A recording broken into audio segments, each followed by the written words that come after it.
There's also aggravated offences for preachers and leaders.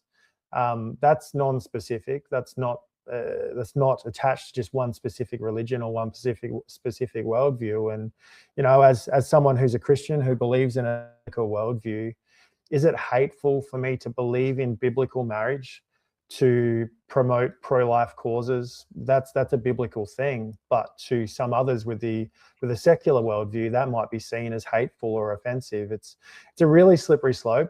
I don't like all new laws. I don't think they're going to come down with a heavy hand of the law on everyone initially. They'll probably do not much at all. That's normally how it works. The law passes, we all yell and scream, we all get really worried about it, and you don't really see anything of that law for a long period of time.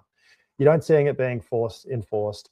But then maybe one day into the future, when there's a crisis or some major event triggers it, that law can then be used to put people away. So you've got to be very careful what laws you pass.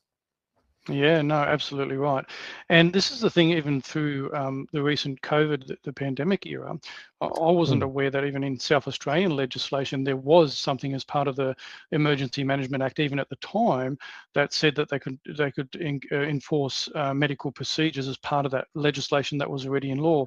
Now, they obviously didn't go down that path, but they definitely did coercion and lots of other things. But that was already in the legislation, and obviously now it's been put on steroids. So it's very, I mean, these laws are all written there, ready, and they could implement them at any time. And then our law enforcement or anybody else, our courts, would have to adhere to them. And this is the worry, isn't it? Because once these bills are in, it takes a lot of effort to get this sort of stuff back out, right?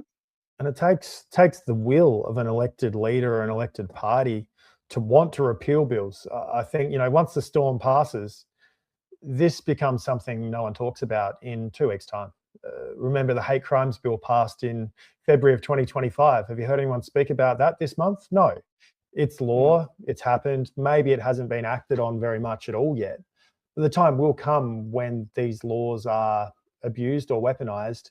That's when we'll talk about it again, when it's too late. It would be amazing one day to have a party of government that maybe instead of putting an omnibus hate crimes bill through, puts through an omnibus repeal bill, which actually repeals any legislation which they believe infringes on the human rights of Australian people. A legislator's job is not to make more rules, it's to preserve liberty for its citizens, and that mindset's completely out the window. Now, government thinks they're God and they can fix problems, and that's incredibly dangerous, Mark.